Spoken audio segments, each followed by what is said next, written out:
Semoga realisasi ketakwaan kita kepada Allah Subhanahu wa taala yang kita wujudkan dengan kita laksanakan ibadah mahdhah maupun ghairu mahdhah, semoga semuanya diterima oleh Allah Subhanahu wa taala. Allahumma amin ya rabbal alamin.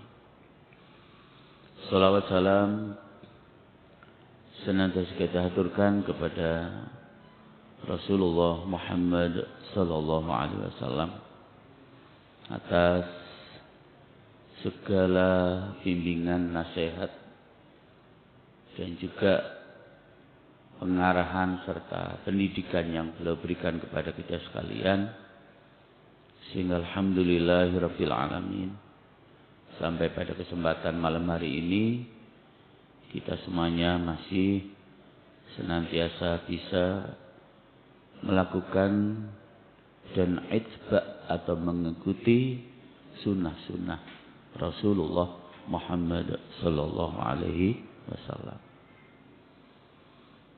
Termasuk sunnah-sunnah beliau yang tidak boleh kita tinggalkan adalah thalabul ilmi. Kenapa tidak boleh ditinggalkan? Karena perintahnya thalabul ilmi itu minal mahdi ilal lahdi. Bahwa kewajiban kita mencari ilmu, menambah wawasan, menambah pengetahuan itu, kata Rasulullah, minal mahdi ilal lahdi. Sejak kita masih di rahim ibu kita masing-masing, sampai saat kita masing-masing menuju liang lahat kita masing-masing pula, baru tidak ada lagi perintah mencari ilmu. Sehingga tidak ada istilah terlambat dalam belajar, karena memang kewajiban belajar itu sekali lagi adalah yang hayat masih dikandung badan, minal mahdi ildi. Jemaah rahmatullah, kita lanjutkan dalam kajian kitab Syajaratul Ma'arif ini, tangga menuju Allah, yaitu obsesif untuk senantiasa taat kepada Allah Subhanahu wa taala. Terus maksudnya pun obsesif untuk senantiasa taat kepada Allah Subhanahu wa taala itu artinya jemaah, saya dengan panjenengan ini diperintah untuk selalu ada keinginan untuk taat kepada Allah Subhanahu wa ta'ala. Dan itulah yang Allah firmankan di dalam surat At-Taubah ayat yang ke-128. Jadi kalau sepakat seluruh ulama qura, surat At-Taubah surat yang ke-9 ini, jika mengawalinya memang haram diawali dengan membaca basmalah. Ketika sudah di tengah-tengah sampai akhir, itu Imam Ibnu Hajar memang memfatwakan bahwa hukumnya masih makruh membaca basmalah di tengah-tengah surat At-Taubah sampai berakhir. Ayat itu berbunyi, laqad ja'akum rasulun min anfusikum azizun 'alaihi ma 'anittum harisun 'alaikum bil mu'minina raufur rahim. Sesungguhnya telah datang kepadamu seorang rasul dari kaummu sendiri. Berat terasa olehnya penderitaanmu, sangat menginginkan keimanan dan keselamatan bagimu, amat belas kasihan lagi penyayang terhadap orang-orang mukmin, orang-orang yang beriman kepada Allah Subhanahu wa ta'ala. Ayat ini sudah saya buka beberapa kitab tafsir yang maksud secara singkat niku ngeten jemaah. Jadi Rasul yang Allah utus dari kaummu sendiri, dari kalangan mereka sendiri, tidak diutus dari orang lain begitu. Ya memang beliau saat itu ya hidup di tengah-tengah komunitas kaum Quraisy itu. Ya. Sehingga istilahnya memang beliau ini diutus dari kaummu sendiri. Lalu berat terasa olehnya penderitaanmu. Itu apa maksudnya? Maksudnya Rasulullah itu jamaah, kalau melihat kita ini tidak menjadi orang baik itu sangat berat perasaan beliau. Jadi kalau kita sedang dalam melakukan kesalahan, kemungkaran, kemaksiatan itu berat bagi beliau rasanya. Kenapa kok berat? Ya karena saking sayangnya beliau kepada kita. Saking sayangnya beliau kepada kita. Kesayangan beliau terhadap kita itu minat dunya ilal akhirah.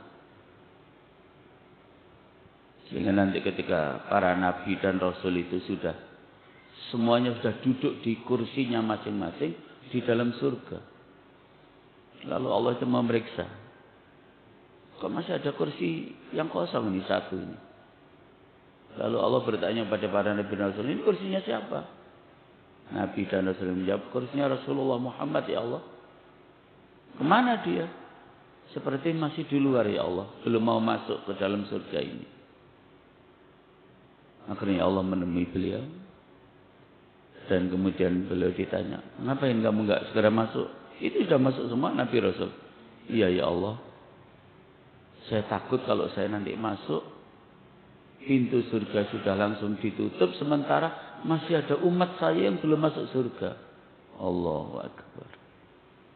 Jadi beliau mau masuk yang terakhir setelah seluruh umatnya sudah masuk surganya Allah Subhanahu wa ta'ala. Makanya terasa berat olehnya penderitaanmu. Ketika kita melakukan kemungkaran itu beliau sangat merasa berat, sangat merasa penderitaan yang luar biasa. Ketika kemudian beliau melihat kita melakukan kemaksiatan, kemungkaran. Bahkan beliau sangat menginginkan kita untuk selalu menjadi orang yang beriman kepada Allah. Sehingga kemudian kita akan selamat hidup dunia sampai akhirat. Bahkan Rasulullah itu amat belas kasihan lagi penyayang terhadap orang-orang mukmin. Jangankan orang-orang mukmin. Kisah yang sudah berkali-kali kita dengarkan itu nih, ada seorang Yahudi tua buta yang setiap pagi Yahudi tua buta itu berada di pojok pasar itu.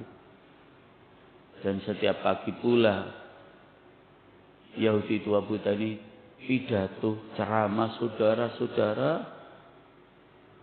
jangan pernah mendekati Muhammad. Itu orang tukang sihir. Kamu kalau nanti dekat dengan Muhammad, pasti kamu kena sihirnya. Dia itu orang yang membuat kita menjadi susah, rusak tatanan tradisi kita. Yahudi tua buta yang setiap hari ceramah menghina Rasulullah itu jamaah. Setiap pagi pula beliau membawakan semangkok bubur dan disuapi dengan penuh kasih sayang, dengan ikhlas. Ketika beliau wafat, maka kemudian mertuanya Sayyidina Abu Bakar As-Siddiq mendatangi putrinya Siti Aisyah. Dan kemudian Abu Bakar As-Siddiq tanya, nak, katanya, sepertinya ayah sudah merasa melakukan semua yang dilakukan oleh suamimu.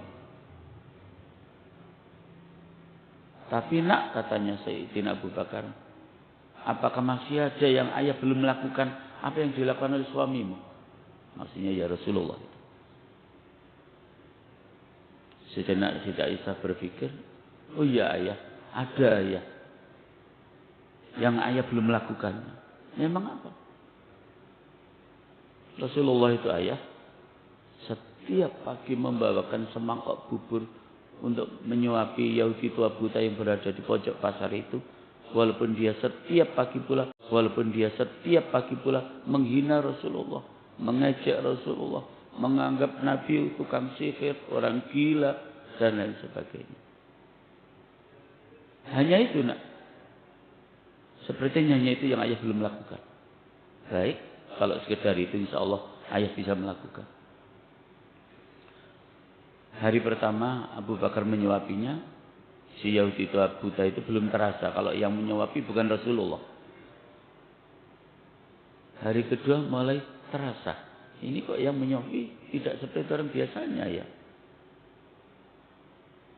Hari ketiga Yahudi tua buta ini tanya, memang kamu siapa yang nyuapi saya ini? Karena merasa tidak seperti orang yang biasanya. Abu Bakar mencoba untuk berbohong. Ya maaf Pak, saya biasanya yang menyuapi Bapak. Biasanya saya dapat itu. Tidak. Bayangkan. Buta pun tahu. Tidak. Kamu bukan orang yang biasa menyuapi saya. Menangislah Abu Bakar saat itu. Masya Allah. Sekedar mengikuti perbuatan Rasulullah. Yang sekecil itu saja saya nggak bisa persis seperti Rasulullah. Akhirnya Abu Bakar dengan terbuka atau dengan terang-terangan menyampaikan akhirnya, iya Mbak, iya Bapak, mohon maaf saya memang bukan orang yang biasa menyuapi Bapak. Memang orang itu siapa? Yang menyuapi Bapak saya tak begitu, itu adalah Rasulullah Muhammad SAW. Betapa Yahudi tua buta itu sangat heran, sangat terkejut. Setiap hari saya menghina dia, melecehkan dia. Tetapi setiap hari pula, setiap pagi hari pula Rasulullah menyuapi dia. Kemana orang itu, kata si tua Yahudi tua buta itu? 3 hari yang lalu beliau sudah wafat. Sangat terkejut, dan saat itulah Yahudi tua buta itu karena kasih sayang dan akhlak Rasulullah Sallallahu Alaihi Wasallam yang seperti itu, minta dibimbing oleh Sayyidina Abu Bakar untuk menyatakan diri masuk Islam. Masya Allah. Jadi jangankan terhadap kaum mukminin, kita semua sebagai umatnya yang beriman kepada Allah, sampai kepada orang yang tidak beriman kepada Allah itu, kasih sayang Rasulullah itu luar biasa. Cerita-cerita yang semacam itu, Masya Allah, sangat banyak. Apalagi kedermawanan Rasulullah Sallallahu Alaihi Wasallam. Ada orang yang datang dari satu kampung yang sangat jauh, lalu menghadap Rasulullah untuk minta sesuatu. Apa yang disampaikan oleh Rasulullah jamaah? Ya sudah, itu ada 2 bukit itu, di antara 2 bukit itu ada sekian banyak kambing. Kamu ambil semua bawa pulang. Jadi kambing yang ada di antara 2 bukit yang jumlahnya nggak bisa dihitung, itu bawa pulang semua. Sehingga orang tadi itu langsung woro-woro begitu kepada kaumnya. Saudara-saudara, ayo kita masuk Islam. Karena nabinya orang Islam namanya Muhammad itu dermawannya luar biasa. Demikian juga dengan kebaikan-kebaikan yang lain yang ada pada diri Rasulullah Sallallahu Alaihi Wasallam. Lah, obsesif atau keinginan kita untuk selalu dan senantiasa taat kepada Allah Subhanahu Wa Taala itu jamaah memang ya harus selalu ada keinginan begitu. Tetapi kemudian di dalam surat Hud ayat yang ke-88 sebagaimana Nabi Syuaib berkata yang didhawuhkan oleh Allah di dalam Al-Qur'an, in uridu illal islaha mastata'. Aku tidak bermaksud kecuali mendatangkan perbaikan selama aku masih berkesanggupan. Ayat ini hampir senada dengan perintah Allah di dalam melaksanakan ketaatan kepadanya, bahwa Allah memerintahkan kita untuk melakukan ketaatan kepadanya itu memang mastata'tum, semampu kita. Ya, semampu kita. Karena hakikatnya apapun aktivitas yang kita lakukan itu jamaah, itu memang semuanya mengikuti perintah Allah, mengikuti sunnah-sunnah Rasulullah Sallallahu Alaihi Wasallam. Ketika satu hari Rasulullah sedang ngaji kayak kita begini, semua ngaji. Tahu-tahu ada orang lewat, kata sahabat-sahabat, orang ini loh, semua ngaji kok malah dia enggak ikut ngaji, malah mau berangkat kemana itu? Apa yang diucapkan oleh para sahabat itu didengar oleh Rasulullah. Kenapa? Siapa itu? Itu Rasulullah. Dia ikut ngaji. Terus mau kemana dia? Dia mau mencari nafkah. Ya sudah, mencari nafkah itu juga perintah Allah, perintah saya kok. Jadi saat melakukan pekerjaan itu juga perintah dalam syariat. Saat kita bersilaturahim itu juga melaksanakan perintah syariat.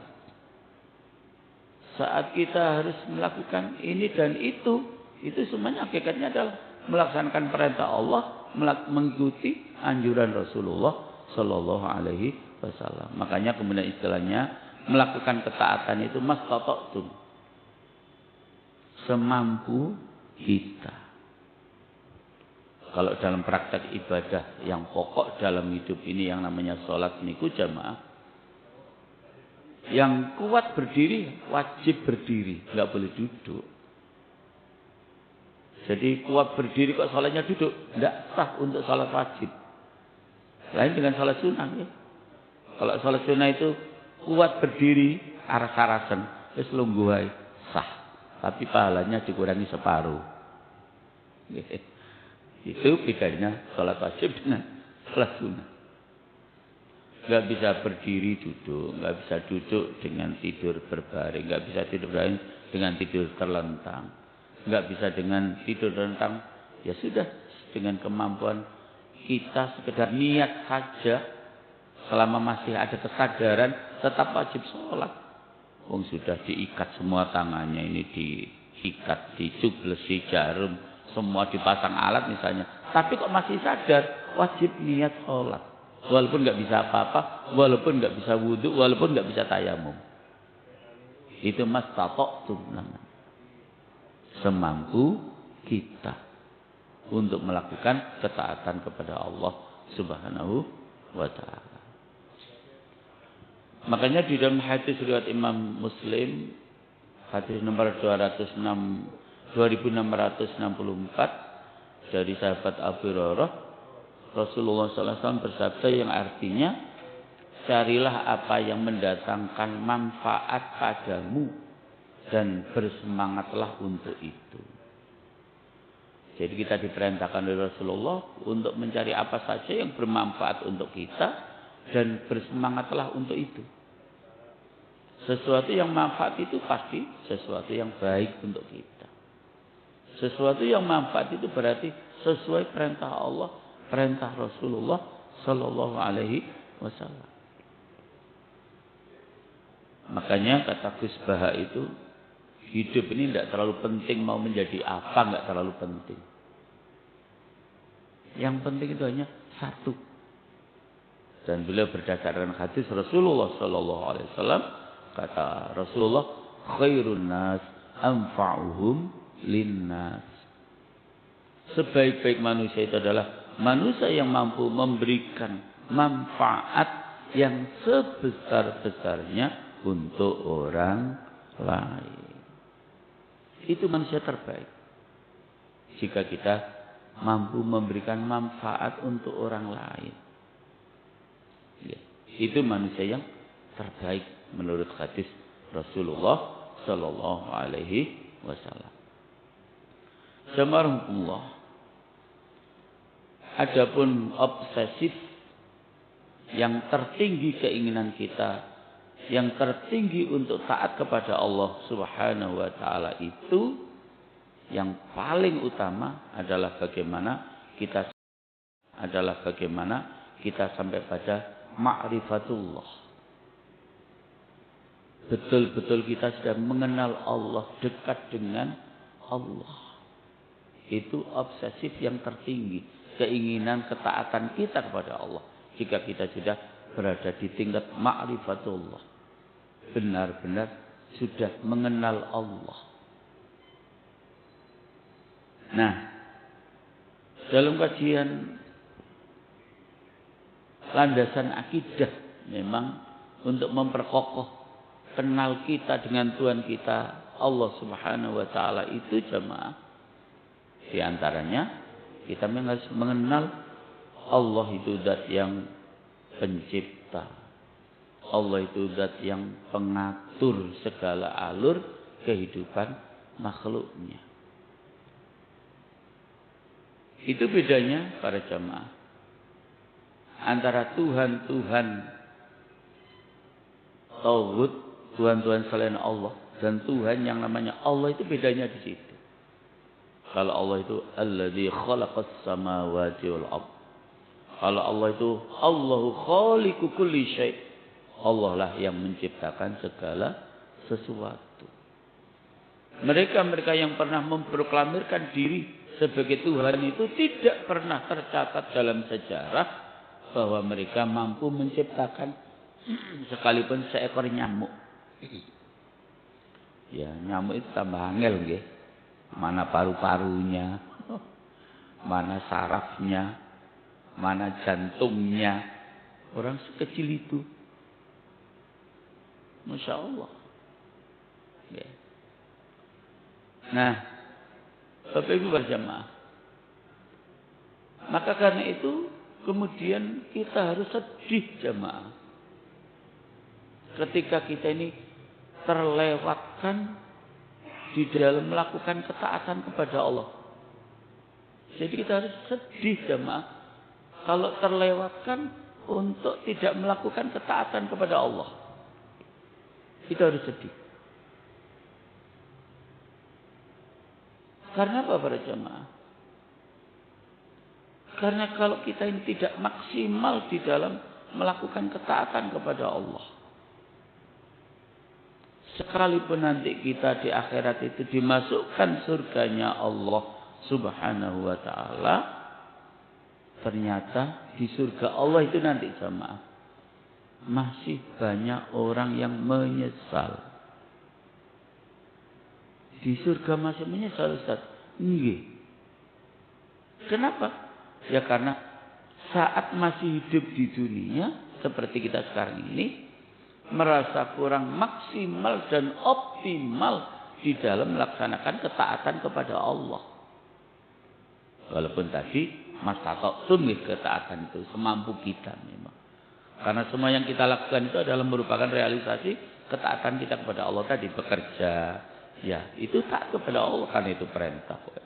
Bersilaturahim itu juga taat kepada Allah karena memang itu perintah, dan yang lain.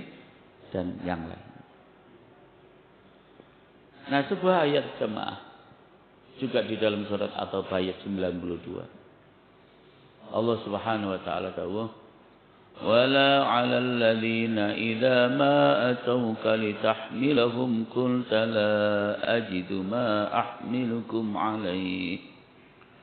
قلت لا أجد ما أحملكم عليه تولوا وأعينهم تفيض من الدمع حزنا ألا يجدوا ما ينفقون. Dan tiada pula dosa atas orang-orang yang apabila mereka datang kepadamu supaya kamu memberi mereka kendaraan, lalu kamu berkata, aku tidak memperoleh kendaraan untuk membawamu. Lalu mereka kembali, sedang mata mereka bercucuran air mata karena kesedihan, lantaran mereka tidak memperoleh apa yang akan mereka nafkahkan. Jadi ayat ini memberikan penjelasan kepada kita jemaah. Kalau ada seseorang yang minta kepada kita misalnya apa saja lah ya. Kalau ini dicontohkan minta kendaraan tapi tidak bisa memberikan kendaraan itu. Akhirnya orang itu bercucuran air mata karena sedih. Kenapa kok saya nggak bisa membantu mereka? Ya. Jadi sedih karena tidak bisa membantu mereka, tidak bisa memberikan sumbangan kepada mereka. Sedih karena kita tidak bisa melakukan ketaatan kepada Allah Subhanahu wa ta'ala. Kemarin sudah kita bahas. Kenapa sih orang itu kalau sudah yughur-gir nafas tinggal di sini. Sebentar lagi surut ucul. Kok ingin dikembalikan oleh Allah bareng sebentar saja ya Allah. Untuk apa? Bukan untuk ingin sholat. Bukan ingin puasa. Bukan ingin untuk umroh apalagi haji malah lama. Wong ingin dikembalikan bareng sebentar saja. Untuk apa? Fa'as-soddaqoh. Agar saya bisa bersedekah ya Allah. Agar saya bisa berinfak ya Allah. Agar saya bisa membantu orang lain ya Allah. Kenapa jemaah? Kalau ketika orang itu sudah yughur-gir kok ingin dikembalikan barang sebentar saja nyawanya untuk bersedekah, berinfak, berhibah, berwakaf, berjariyah adalah karena memang ibadah dengan mengeluarkan harta itu ibadah yang paling berat. Jadi ibadah dengan mengeluarkan uang itu memang ibadah yang paling berat. Saya tidak tahu di Al-Maghfirah ini satu Jumat berapa puluh juta masuknya infak. Sampai 12. Alhamdulillah. Banyak sudah. Cocoklah dengan masjidnya ini. Naik 5 juta enggak cocok ini. Enggak cocok. Masjid Al-Khala itu sampai 52 juta per Jumat. Ya cocok juga. Masjid itu datangi orang-orang banyak. Gitu. Jadi jamaah Allah, ibadah sekali lagi dengan mengeluarkan harta itu memang ibadah yang paling berat. Sehingga ketika kemudian saat hidup itu uangnya banyak, hartanya banyak, tapi retok medit. Itu menyesalnya nanti luar biasa ketika nafas sudah yughur-gir dan minta dikembalikan bareng sebentar saja ya Allah untuk bersedekah. Maka jemaah kembali pada ayat ini, bahwa ayat ini memberikan penjelasan kepada kita juga harus sedih ketika kemudian kita ada orang yang minta kita nggak bisa membantu, itu kita harus sedih karena berarti kita terlewatkan di dalam melakukan ketaatan kepada Allah Subhanahu wa ta'ala. Sedih karena terlewatkan dari melakukan ketaatan merupakan buah dari kecintaan terhadap ketaatan itu dan perhatian yang penuh atasnya, sebab seseorang tidak akan bersedih kecuali atas sesuatu yang demikian berharga baginya. Ini secara umum para jemaah bukan hanya sedih karena kita nggak bisa membantu secara materi, secara umum ketaatan apa saja yang kemudian terlewatkan tidak kita lakukan, ya kita harus sedih. Tadi di surga masih banyak orang menyesal. Itu hadisnya jelas ya.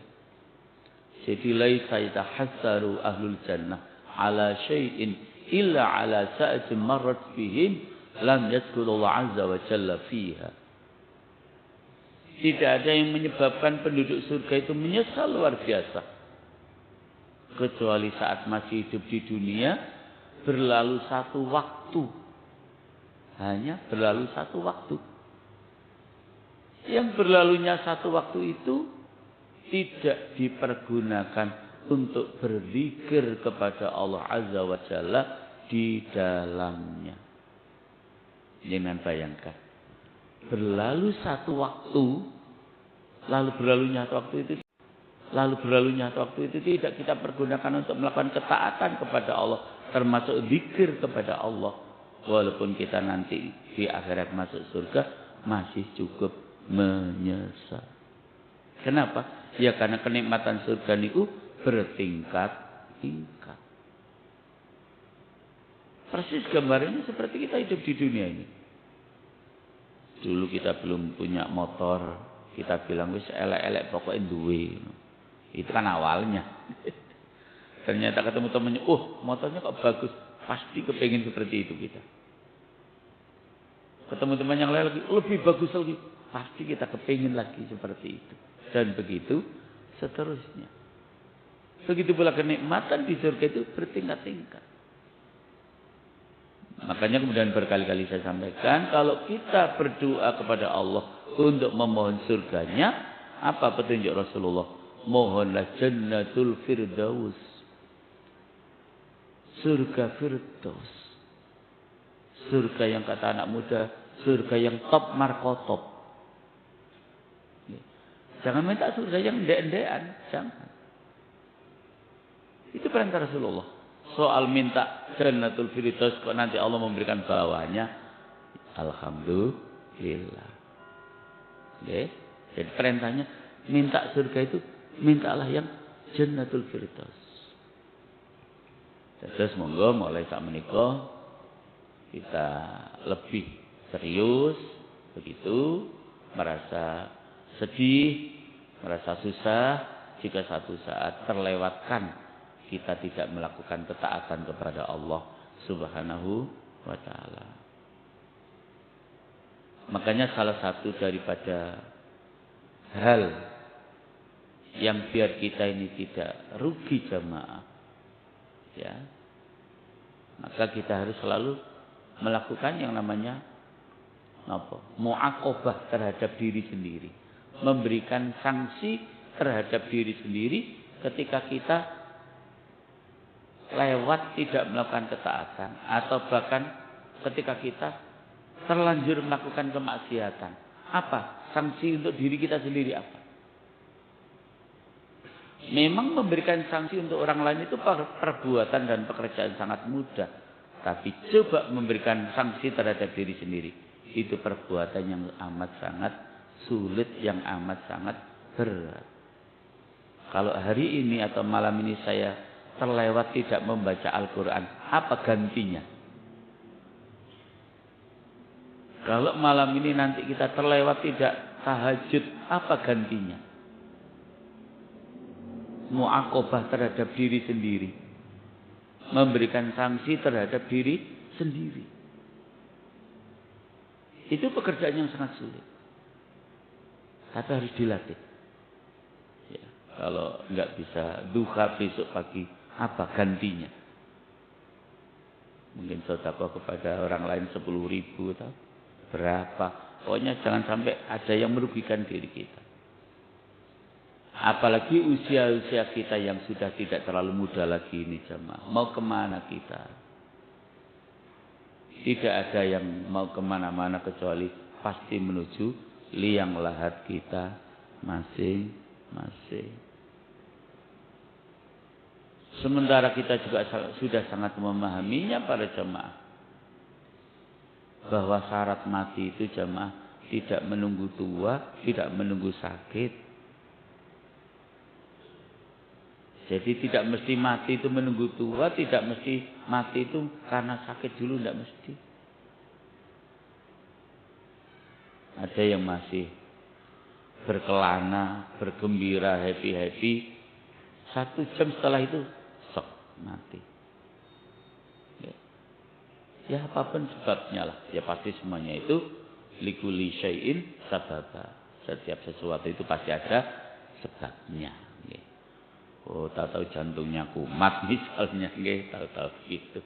Atau apalah. Itu semuanya sebab menuju kepada kematian kita masing-masing. Nah, Bapak Ibu para jamaah, makanya kemudian saya dengan jenengan ini juga diperintahkan menerima agama Islam ini sebagai media bagi kita untuk melakukan ketaatan.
شريك له وأشهد أن محمدا عبده ورسوله اللهم صل وسلم وبارك على سيدنا محمد وعلى آله وأصحابه ومن تبعهم بإحسان إلى يوم القيامة. والله تعالى في القرآن الكريم بسم الله الرحمن الرحيم لقد جاءكم رسول من أنفسكم عزيز عليه ما عنتم حريص عليكم بالمؤمنين رؤوف رحيم صدق الله العظيم. أما بعد. Bapak Ibu para jamaah salat maghrib Masjid Al-Maghfirah rahimakumullah. Sungguh kita selalu diperintahkan untuk pandai-pandai bersyukur kehadirat Allah Subhanahu wa taala atas karunia nikmat rahmat taufik hidayah inayahnya yang telah diberikan kepada kita sekalian. Sehingga alhamdulillahirabbil alamin hari demi hari kita selalu bisa melaksanakan perintah-perintah Allah. Sekaligus kita juga bisa meninggalkan larangan-larangan Allah Subhanahu wa taala dan dengan bersikap di dalam menjalankan perintah dan meninggalkan larangan itulah yang menghantarkan kita menjadi hamba-hamba yang bertakwa kepada Allah Subhanahu wa taala. Semoga